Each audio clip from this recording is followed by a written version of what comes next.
Buenas tardes, mi nombre es Carlos Gustavo Pardo y les doy la bienvenida a la charla de hoy que se titula "De Colombia saldrá luz para el mundo, contexto y mensaje de una aparición mariana contemporánea".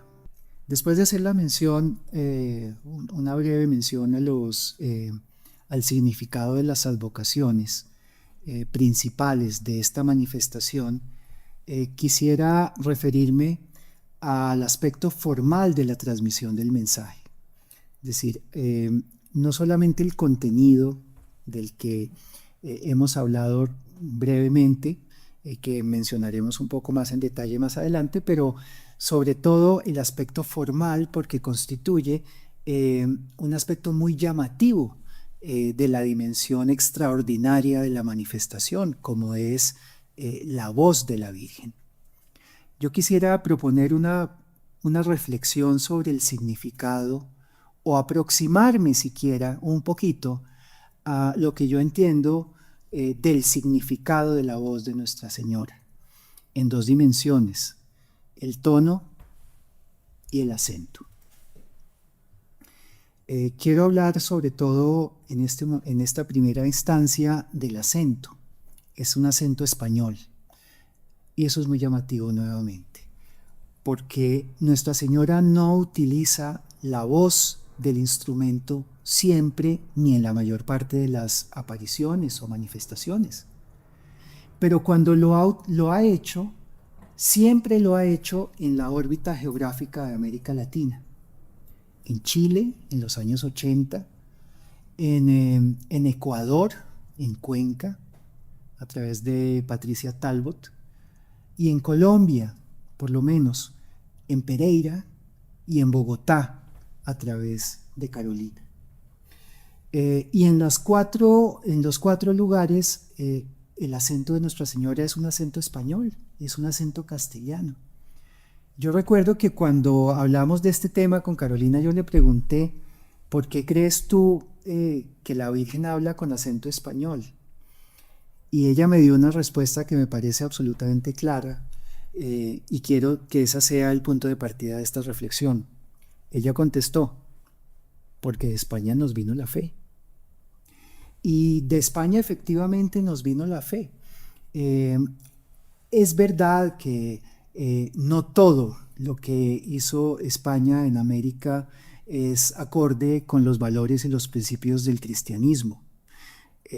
Pero también es verdad que de cara a los frutos de evangelización de un continente entero, no puede uno menos que considerar que la providencia de Dios se valió de este pueblo cristiano, humano, humanísimo también, pero también muy cristiano, para transmitir el don de la gracia por el mundo. A nosotros nos llega la gracia por España, y a España le llega la gracia por el apóstol Santiago, y el apóstol Santiago le llega la fuerza y la perseverancia para evangelizar España directamente de la Santísima Virgen María. Nosotros estamos en la órbita o en el campo de fuerza espiritual de la predicación del apóstol Santiago, patrono de la hispanidad. ¿Por qué? Porque el apóstol Santiago de Cebedeo, el hermano de San Juan Evangelista, fue el primer destinatario de una aparición de la Santísima Virgen María. En el año 40, 3 años después de la ascensión de nuestro Señor, 7 años después de la ascensión de nuestro Señor al cielo, y todavía ella en vida, viviendo seguramente en Palestina todavía, o en Éfeso, al otro lado del mar Mediterráneo. El apóstol Santiago se encontraba desanimado después de recorrer España con muy pocos frutos, con muy pocos resultados. No traía más de 7 prosélitos cuando se detuvo en la ciudad de César Augusta, hoy día Zaragoza, con el propósito de regresarse y buscar otro lugar donde iniciar una evangelización que no fuera tan difícil.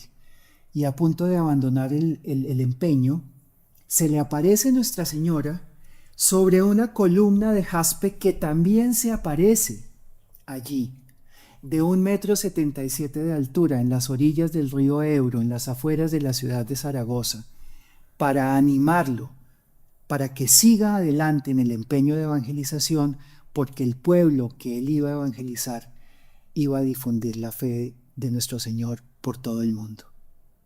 Y efectivamente así sucede. El apóstol Santiago se devuelve y hoy es el patrono de la hispanidad, gracias a la respuesta evangelizadora que este pueblo le dio a nuestro Señor y a la Santísima Virgen. La Virgen del Pilar de Zaragoza, como se llama, es la primera aparición de Nuestra Señora. Y esta aparición tiene algo importante, aspectos importantes. Uno de ellos es que Nuestra Señora se manifiesta extraordinariamente por primera vez a un apóstol. Eso quiere decir que las manifestaciones extraordinarias de la Santísima Virgen son de tradición apostólica. Son de tradición apostólica. Y eso les da una dignidad y un valor inmenso. Les da un valor inmenso porque ella está anclada en la evangelización de la Iglesia desde los primeros tiempos. Y ella está anclada en la evangelización del mundo de manera extraordinaria desde el principio. ¿Sí? Por decirlo de alguna manera, el modo propio de evangelización de la Santísima Virgen es por medios extraordinarios desde el primer momento. El segundo aspecto importante es que esa aparición tiene 2000 años de antigüedad. Y en esos 2000 años de antigüedad, en la ciudad de Zaragoza ha pasado de todo. Se cayeron los romanos, llegaron los árabes, llegaron los bárbaros, llegaron las invasiones, llegó la guerra civil, pasaron 1000 cosas. Todo en esa ciudad ha cambiado. Lo único que no ha cambiado en Zaragoza en 2000 años es el lugar donde está el pilar con el que Nuestra Señora se apareció al apóstol Santiago. Todo ha cambiado menos el pilar.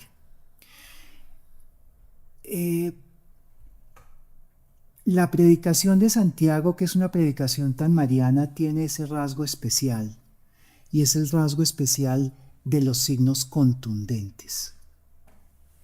España fue evangelizada por Santiago y quedó como señal de la presencia de la Virgen desde el principio, algo tan contundente como una columna de piedra, aparecida milagrosamente en ese lugar. Y esa es como una característica propia y típica de la predicación, del campo de fuerza de la predicación de Santiago, porque toda América Latina está llena de signos materiales contundentes de la Santísima Virgen.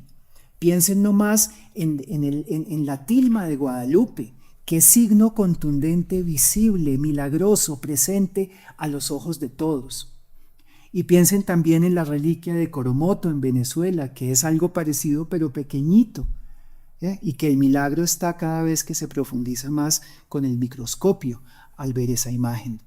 O piensen también en las imágenes arqueiropoéticas de las que hablamos, de las que está llena Colombia, Nuestra Señora de la Peña, Nuestra Señora de Chiquinquirá, Nuestra Señora de Torcoroma, Nuestra Señora de las Lajas. Todos son signos milagrosos contundentes que se imponen a los sentidos, quizás porque en otra época las distancias requerían de signos muy fuertes y muy sólidos para confirmarnos en la fe. Pero a mí me parece también que esta voz, este acento español, esta voz que tan dulcemente habla a través de Carolina en sus éxtasis y en sus mensajes, forma parte también de ese legado de contundencia que caracteriza a la espiritualidad mariana de los hijos del apóstol Santiago de Cebedeo. El otro aspecto formal de la transmisión del mensaje es el tono de la voz. Ese es un tono muy especial porque llama mucho la atención. Cualquiera que escuche los mensajes se va a dar cuenta que es un tono muy agudo, parecido al de una niña, pero al mismo tiempo muy dulce, muy tierno, muy amoroso, como el de una madre. Yo recuerdo que cuando di esta charla en noviembre pasado, en el Congreso Internacional Madre de la Divina Gracia, mencioné el tono y dije, es un tono maternal. Y allí había presente unos peregrinos de habla inglesa, norteamericanos, y uno de estos peregrinos, una señora mayor, se me acercó, como lo hacen siempre los norteamericanos educados que siempre tienen una pregunta inteligente que hacer. Y me dijo, usted dijo que el tono le parecía que era un tono maternal, pero a mí me parece que es más bien el tono de una niña, por lo agudo que es. Yo le dije, pues sí, tiene toda la razón. Y en ese momento se me ocurrió decirle sí, pero es que fíjese usted que la Virgen María era una niña cuando fue madre. Era una adolescente, no tendría más de 15 años cuando fue la madre de Jesús. Entonces en ella confluye la infancia, la juventud y también con la maternidad. Y por eso ese tono de voz es al mismo tiempo infantil y maternal. La ternura de la madre amorosa nos habla de la infancia. La dulzura con la que Nuestra Señora habla a mí me hizo pensar, y el comentario de esta señora americana me hizo pensar en esa dimensión infantil de la Santísima Virgen, infantil en el sentido de la edad, porque de todas maneras desde el seno materno era ya llena de gracia, plena de todos los dones. Pero ese carácter infantil de la Santísima Virgen me parece que forma parte también del mensaje que ella quiere transmitir en esta manifestación. No en vano, y yo recuerdo muy bien que cuando hablaba de estos temas con Carolina, ella también me decía algo. Alguna vez me comentó que su director espiritual no la ponía a leer libros de teología, pero sí libros de espiritualidad profunda.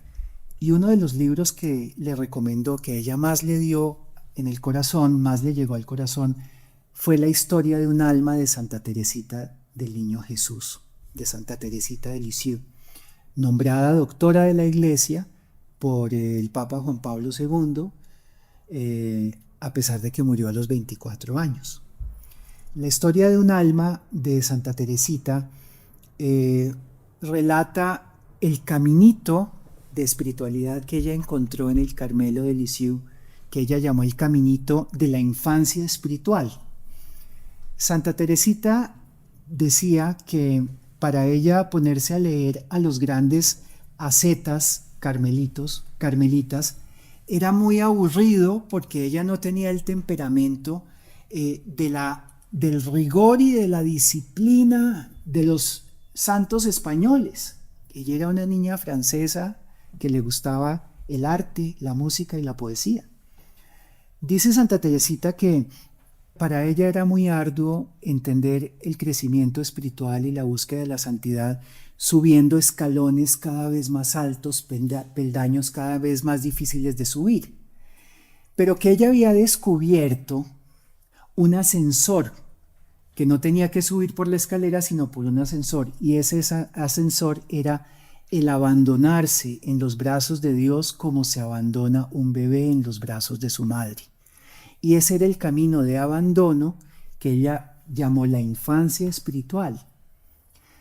Esa infancia espiritual tiene un valor muy importante porque la Virgen en esta manifestación a Carolina habla siempre, hace referencia a los niños. A sus hijos los trata como mis niños, mis pequeñitos, mis hijitos, con una ternura como si todos los miembros de la misión o todos los destinatarios de su mensaje fuéramos niños. Y de esta manera nos está enseñando aquella famosa frase del Evangelio: si no os hacéis como niños, no entraréis al reino de los cielos. Hacerse como niños es abandonarse en los brazos de la madre.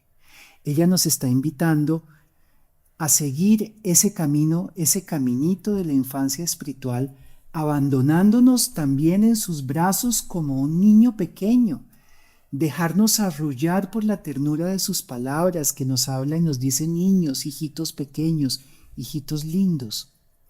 Ella ya está haciéndonos como niños y por lo tanto facilitándonos el camino de la salvación solamente por la manera como nos habla en sus mensajes.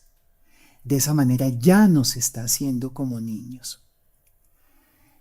Parte de su pedagogía, de su sabia pedagogía, es precisamente tratarnos de tal manera que se nos facilite entrar al reino de los cielos, haciéndonos niños al escuchar su voz.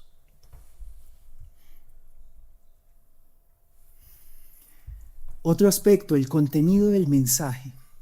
El contenido del mensaje de Nuestra Señora reviste una serie de temas centrales. El más importante de todos es volver a Jesucristo.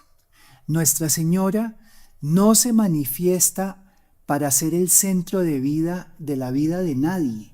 Ella no quiere ser el centro de la vida de nadie. Ella quiere que el centro de la vida sea su Hijo, que es el centro de la vida de ella. Ella lo que nos quiere compartir es el centro de su propia vida, que es nuestro Señor Jesucristo, su Hijo. Y por eso ella se manifiesta en función de su Hijo. El mensaje de fondo de la Virgen María en sus apariciones es volver a Jesucristo, volver a la Sagrada Eucaristía, a la práctica de los sacramentos, que ella los llama las piscinas de la gracia, volver a una vida de oración, el amor al Santo Padre, el respeto y la gratitud de los sacerdotes y la obediencia a la Iglesia. Ese es el núcleo del mensaje de Nuestra Señora, Madre de la Divina Gracia, que dio a través de Carolina y que sigue dando a través de Carolina en Bogotá o en cualquier lugar a donde Nuestra Señora la lleve. Nuestra Señora es maestra y misionera. El mensaje es un mensaje largo, es un mensaje prolongado en el tiempo. Probablemente es uno de los mensajes más largos, es una de las manifestaciones más largas de la historia de la Iglesia.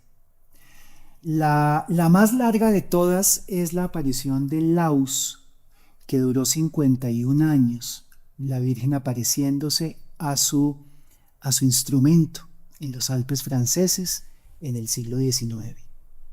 Después está las apariciones de Medjugorje, que ya van para 40 años y contando.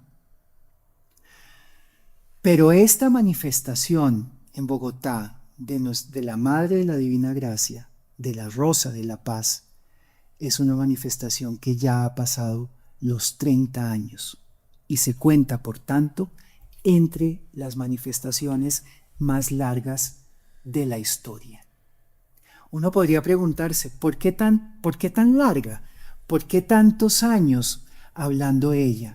¿Por qué tantos años manifestándose, dando mensajes semanales, mensuales, anuales, mensajes privados, mensajes públicos? ¿Por qué? Es muy probable que la respuesta tenga que ver con la pedagogía de Nuestra Señora.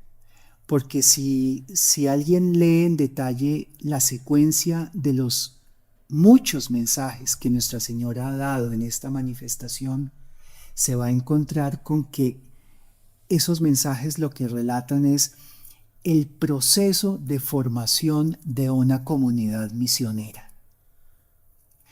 La Virgen María se ha tomado la molestia de manifestarse durante años, lustros, décadas, a una misma comunidad humana para encargarse ella de formarla como ella quiere formar a sus hijos. de formar a sus misioneros, de formar a sus peregrinos, de formar a sus constructores de paz, de formar a sus familias cristianas, de formar a los jóvenes, de llenarlos de impulso, de gracia, de ternura, de dulzura, de amor, para que ya desde ahora empiecen a vivir la dulzura de vivir una vida en Jesucristo, de vivir una vida en el Espíritu, de vivir una vida bajo el manto y dentro del corazón inmaculado de María. Son realmente privilegiadas las personas que en la misión han tenido la oportunidad de acompañar a Carolina y a su familia a lo largo de todos estos años y atestiguar los milagros, las maravillas, las conversiones, las gracias, el cumplimiento de las promesas a lo largo de los años, y ver que Nuestra Señora es fiel, es firme, es cumplidora, es educadora, es formadora y nunca, nunca decepciona. Testimonio que pueden dar todos los misioneros y todos los miembros de esta hermosa comunidad que ha sido formada alrededor de la voz dulce de la Virgen María. En tantos años, Nuestra Señora no solamente se ha dedicado a formar a su comunidad de misioneros, sino que también los ha consolado con todo tipo de signos extraordinarios. Como prueba, las imágenes que ustedes ven acá, como signo de la compañía permanente, visible, física casi diríamos, por la manera tan especial como se siente su presencia en ese lugar, son estas, digámoslo así, estos signos fotográficos extraordinarios donde Nuestra Señora se muestra caminando en medio de los peregrinos que asisten al jardín de Nuestra Señora en Facatativá. La presencia de Nuestra Señora en medio de sus hijos, caminando, bendiciendo, acompañando. Para que nunca se nos olvide, incluso los que tenemos o los que tengan no muy buena memoria sobre las de grandeza de las gracias que se han dado en el pasado en el santuario, que esas gracias se siguen dando y que la Virgen sigue caminando en medio de sus peregrinos y que la cruz de nuestro Señor se sigue mostrando y que la Santísima Virgen sigue dando regalos y sigue dando sus dones en el santuario que ella misma ha elegido para ser dispensadora de las gracias del Señor. El último aspecto que quiero mencionar sobre el contenido del mensaje tiene que ver con la profundidad y la sabiduría del contenido de los mensajes textuales. Esto es importante porque a veces algunas personas que se acercan a los mensajes de Nuestra Señora de una manera como desprevenida o poco atenta, les puede parecer que son demasiado sencillos como para que Nuestra Señora del Cielo los pronuncie. Son mensajes que ese tipo de críticas han venido, por ejemplo, también con los mensajes de Medjugorje.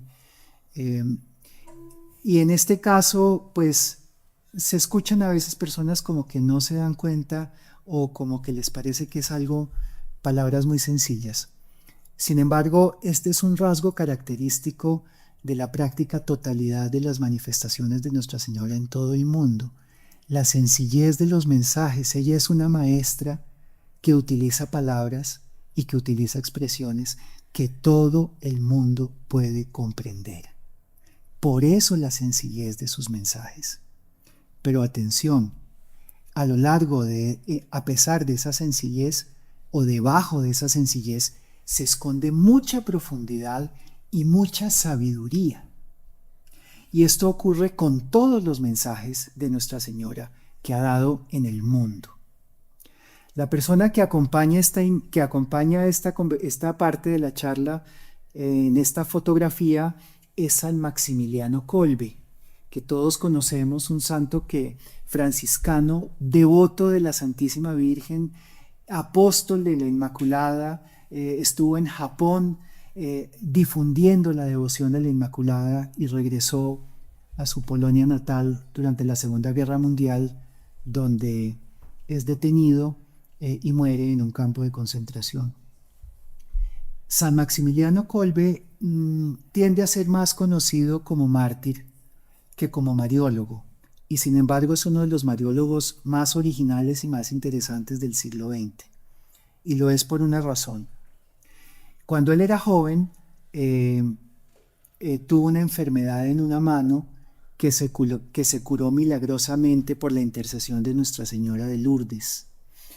Y desde que se curó milagrosamente se volvió un devoto de la Virgen de Lourdes. Y como buen devoto, estudió los mensajes de Nuestra Señora. Y hubo uno especialmente que le llamó la atención. En una de las últimas apariciones de Nuestra Señora a Santa Bernardita Subirú, la Virgen finalmente le dice su nombre, porque el párroco de Lourdes le decía a la niña: pregúntale a la señora quién es, pregúntale cómo se llama. Y ella le decía siempre: lo diré después, lo diré después. Y al final ya de la manifestación, Nuestra Señora le dice la siguiente frase. Se presenta como: yo soy la Inmaculada Concepción. Y al presentarse así, esa fue, digamos, la prueba que convenció al párroco, porque el dogma de la Inmaculada Concepción había sido proclamado pocos meses antes, y la niña no tenía cómo saber ese dato porque era una niña muy sencilla y poco instruida. Y eso fue uno de los signos que convenció a la Iglesia sobre la autenticidad de las apariciones de Lourdes, porque venía a ser también un signo que confirmaba el dogma de la Inmaculada en un tiempo en que, a pesar de haber sido proclamado recientemente, presentaba mucha oposición por parte de teólogos y por parte de la intelectualidad europea en general. Pues Maximiliano empieza a meditar en esa frase: yo soy la Inmaculada Concepción, yo soy la Inmaculada Concepción, y se pregunta: ¿por qué te presentaste así? ¿Quién eres? ¿Por qué te presentas tan bien? ¿Por qué dices yo soy? Y de esas profundas meditaciones salió una comprensión profundísima sobre las relaciones íntimas entre la Santísima Virgen y el Espíritu Santo, tan profundas que lo llevaron a él a comprender al Espíritu Santo como la Inmaculada Concepción increada y a la Santísima Virgen como la Inmaculada Concepción creada. Eso lleva el concepto de la Inmaculada Concepción a un nivel superior, a un nivel Dios. Y pone a la Santísima Virgen como partícipe de la condición inmaculada de Dios. O sea, el Inmaculado es Dios y la Santísima Virgen participa de ese carácter de Inmaculado. También en la procesión de las personas divinas hay una procesión inmaculada, porque el Padre es inmaculado y de él procede un Hijo inmaculado y de ellos procede un Espíritu Santo inmaculado. Y ese carácter es el que le imprime a la Santísima Virgen y que hace de ella la Inmaculada. Pues bien, esa profunda reflexión que le tomó años a Maximiliano Kolbe tenía una sola fuente de inspiración, una frase que le dijo Nuestra Señora de Lourdes a Bernardita Subirú: yo soy la Inmaculada Concepción. Entonces yo pienso que la sencillez de los mensajes de la Virgen es una sencillez engañosa, digámoslo entre comillas, porque está llena de secretos y de tesoros de sabiduría y de espiritualidad por descubrir. Si esto se encuentra en una sola frase de Nuestra Señora de Lourdes, hagan la cuenta cuántos mensajes en estos 30 años ha recibido esta comunidad a través de Carolina. No solo esta comunidad, esta ciudad, este país y este mundo. ¿Cuánta sabiduría está por encontrarse en la meditación de los mensajes. Cuánta riqueza espiritual, cuántas novedades maravillosas de que enriquecen el patrimonio de la fe se pueden encontrar en estas luces del Espíritu Santo, en estas luces de Nuestra Señora, en estas luces de las dos Inmaculadas unidas, la creada y la increada, que vienen como uno solo a hablarnos del amor de Dios y de la importancia de seguir a Jesucristo.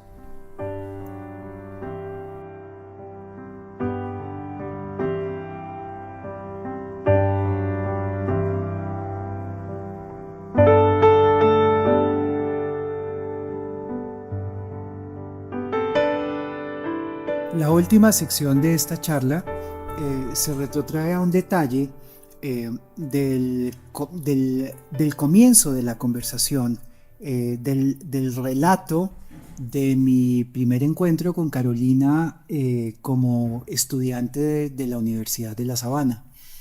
Y se retrotrae específicamente al criterio que yo conocía para identificar si algo venía de Dios, y que me sirvió muchísimo para, digamos, el discernimiento personal que necesitaba en ese momento para creer en la manifestación de Carolina. Y es el criterio que nuestro Señor propone en el Evangelio de por sus frutos los conoceréis. Y quiero compartirles no solamente los frutos que conocí en el año 94 en las conversiones de mis estudiantes de teoría de la comunicación, sino también los frutos que yo puedo ver, que yo puedo identificar en la misión actual como resultado de este largo proceso de formación y de acompañamiento extraordinario de la Santísima Virgen a la comunidad, a la ciudad, al país y al mundo. El primer fruto es el santuario diocesano Nuestra Señora del Rosario, el monte alto que lleva su nombre, a donde llegan centenares y en ocasiones miles de peregrinos, tal como Nuestra Señora prometió en su mensaje programático de diciembre del año 88. Es un fruto maravilloso porque ya es un santuario diocesano, es decir, pertenece a la Iglesia, está bajo el cuidado de la Iglesia, está bajo la atención pastoral de la Iglesia, que se encarga de que esta obra de Nuestra Señora, de la creación del santuario, se desarrolle y de los frutos espirituales que la Iglesia quiere. Es decir, el primer fruto importante de la manifestación es este regalo de Dios a la Iglesia colombiana, que es el santuario que ella misma pidió, que ella misma anunció y prometió a través de sus mensajes. Hoy, Monseñor Pedro Salamanca, obispo de Facatativá, acompaña muy cuidadosamente, muy atentamente y muy de cerca todo el proceso espiritual, todo el proceso de fe que tiene lugar de una manera maravillosa en las inmediaciones del santuario.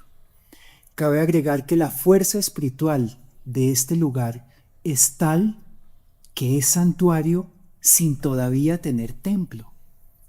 Es santuario por el jardín, es santuario por la fuerza espiritual que convoca a los peregrinos a encontrar en este lugar la presencia de Nuestra Señora y la presencia de nuestro Señor en la Eucaristía cuando tiene lugar en este sitio.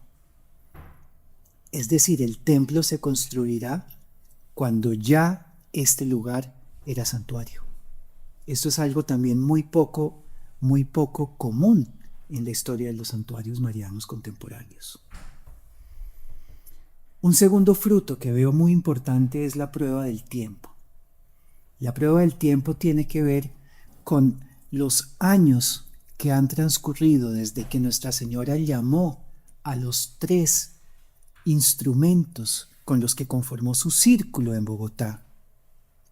El camino que han seguido los tres, en medio de dificultades, en medio de luchas, en medio de un crecimiento espiritual que en cada uno es diferente, pero en medio también de la perseverancia en un sí que le dieron inicialmente a Nuestra Señora y a nuestro Señor, y que ha permitido la maravilla de gracia que es esta manifestación, con sus conversiones, con sus gracias, con sus milagros, con la paz que ha traído a los hogares, con las vidas que se han arreglado, con las enfermedades de las que tantas personas se han curado, y con la difusión de esta Virgen peregrina por el mundo, que llega a traer bendición, amor y gracia a los hogares que visita. Justamente por eso considero que los instrumentos merecen no solamente la gratitud de muchos, sino también el que se les retribuya con oración para que su camino espiritual sea totalmente fecundo, sea pleno, para que su camino espiritual se allane, para que su sí sea cada vez más poderoso, para que su sí dé todavía más frutos de los que ha dado hasta el momento. Los tres instrumentos son de Nuestra Señora. Cada uno tiene su matiz, cada uno tiene su carisma particular, sus tareas particulares. Carolina, con la perseverancia en la misión, con su obediencia a la Iglesia, con su obediencia a las indicaciones de Nuestra Señora, con su entrega al servicio de la misión. Felipe, con sus dones de predicación, sus dones de música.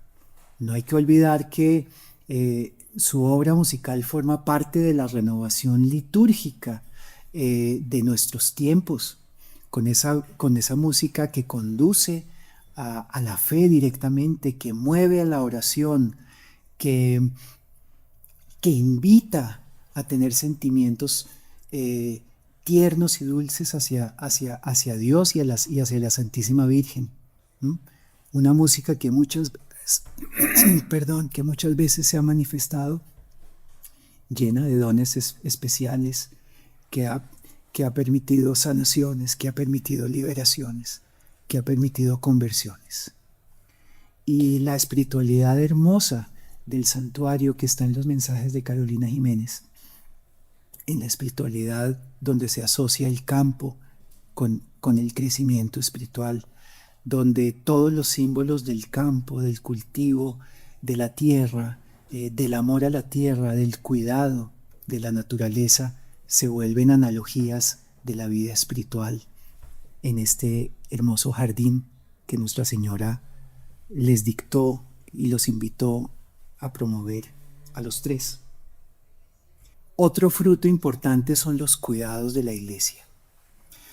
La misión Madre de la Divina Gracia y toda la manifestación de Nuestra Señora ha tenido desde el principio el acompañamiento de personas muy valiosas en la Iglesia colombiana. Es verdaderamente un Dream Team que muestra el cuidado que la Iglesia ha tenido en el acompañamiento discreto pero eficaz de esta manifestación, precisamente para formar a los instrumentos en la obediencia, para formarlos en la humildad y para acompañarlos en las dificultades que se han presentado en su camino. Menciono en primer lugar al padre Roberto Cabrera, sacerdote jesuita, directivo de la Universidad Javeriana y primer director espiritual de Carolina. Un sacerdote recio que acompañó a esta adolescente ochentera de Bogotá en convertirse en un instrumento dócil a los signos extraordinarios que Nuestra Señora daba a través de ella. También está el padre Roberto Tisnés, historiador y mariólogo, un sacerdote que dio su aval y puso su nombre para respaldar al santuario en sus comienzos, para apoyar y jugar su prestigio en defensa del discernimiento positivo que hizo sobre la verdad de las manifestaciones de Nuestra Señora a través de sus 3 instrumentos. También el padre Fernando Umaña, director espiritual de Carolina, de Felipe Gómez, y el sacerdote que trajo la espiritualidad del Foyer de Charité de Marta Robán a Colombia, una de las figuras más importantes de la espiritualidad colombiana en el último cuarto del siglo XX, un sacerdote con todas las cualidades, y que murió en fama de santidad, y muchos que los conocimos y tuvimos el privilegio de recibir la gracia a través de él, de escuchar sus consejos y de constatar la eficacia de la acción del Espíritu Santo a través de él, deseamos de corazón que algún día pueda ser elevado a los altares, como en mi opinión personal creo que se merece. Y por último, Monseñor Flavio Calle Zapata, o arzobispo emérito de Ibagué, primer director espiritual de Carolina Jiménez y actual director espiritual de Carolina Name y de toda la misión Madre de la Divina Gracia. Un sacerdote íntegro, un obispo fiel, un obispo entregado, un obispo espiritual, un obispo atento y celoso que ha cuidado de esta misión, de esta manifestación y de los instrumentos como a sus propios hijos. Yo creo que esta misión debe sentirse muy privilegiada de tener el acompañamiento y la dirección espiritual en este sucesor de los apóstoles.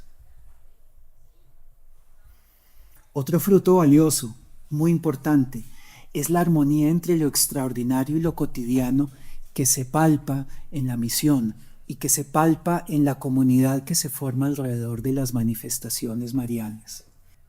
Tanto los instrumentos como los miembros de la misión son laicos normales que viven en medio del mundo como todos los demás, laicos casados, con familia, con las dificultades cotidianas del trabajo, de la vida familiar, de la salud, lo que le corresponde a un fiel laico en su vida normal, pero al mismo tiempo acompañados permanentemente por la gracia extraordinaria de la presencia de la Santísima Virgen.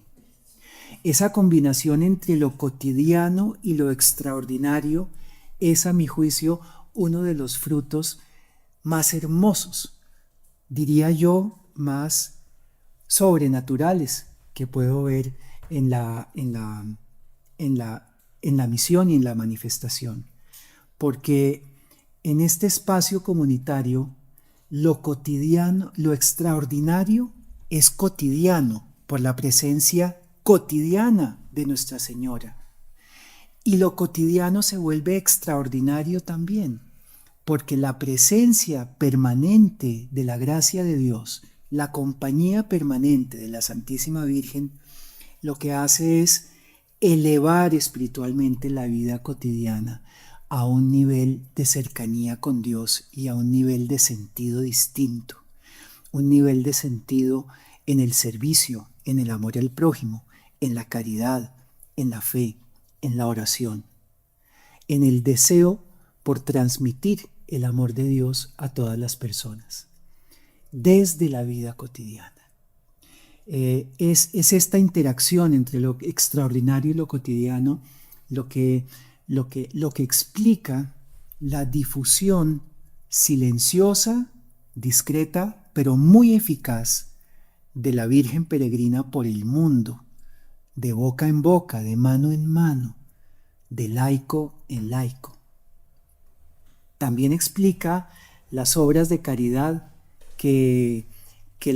con las que la misión se ha comprometido desde hace mucho tiempo, especialmente llevarles alegría, regalos a los niños en Navidad, y también otras muy importantes que tuvieron lugar al comienzo de la manifestación, como por ejemplo el movimiento de los jóvenes Pocalana iniciativa original de Felipe Gómez y de Carolina Name, que consistía en llevar un mensaje de fe y de esperanza y de amor a la Santísima Virgen a las personas más abandonadas y más pobres, incluso más miserables de la ciudad, a los últimos, a los olvidados.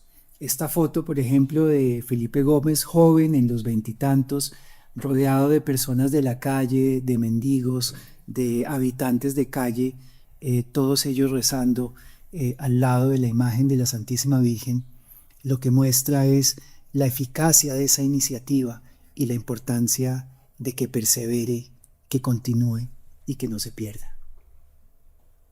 Por último, el último fruto del que quiero hablar es de ustedes mismos. Los frutos son ustedes. Los frutos son las personas que han recibido la gracia de nuestro Señor a través de estas manifestaciones extraordinarias, que se han acercado a Dios, que han crecido en la fe a través de los mensajes, que han encontrado una fuente de espiritualidad para amar más a Jesucristo, para vivir más a fondo el Evangelio, para ser más obedientes a la Iglesia, para vivir más a fondo y más conscientemente la gracia de los sacramentos, para profundizar en la oración, en la caridad y en el amor al prójimo. De eso se trata. Los frutos son ustedes. Mientras haya fe en la comunidad, mientras haya fe, amor al prójimo, gracia de Dios abundante, derramada en ustedes, destinatarios de los amores de Nuestra Señora en esta manifestación, habrá frutos y habrá frutos en abundancia. Y entonces nuestro Señor y el Padre Eterno estarán haciendo la voluntad con este regalo de la aparición de Nuestra Señora. Y entonces se estará caminando hacia la paz de Colombia y se estará caminando hacia la paz del mundo y hacia la paz de los hogares y hacia la paz de la Iglesia. De mano en mano, de laico en laico, de voz en voz. Muchas gracias. Gracias a la Santísima Virgen, que ha venido a visitarnos con tanto amor, con tanto cariño. Que Dios los bendiga. Gracias.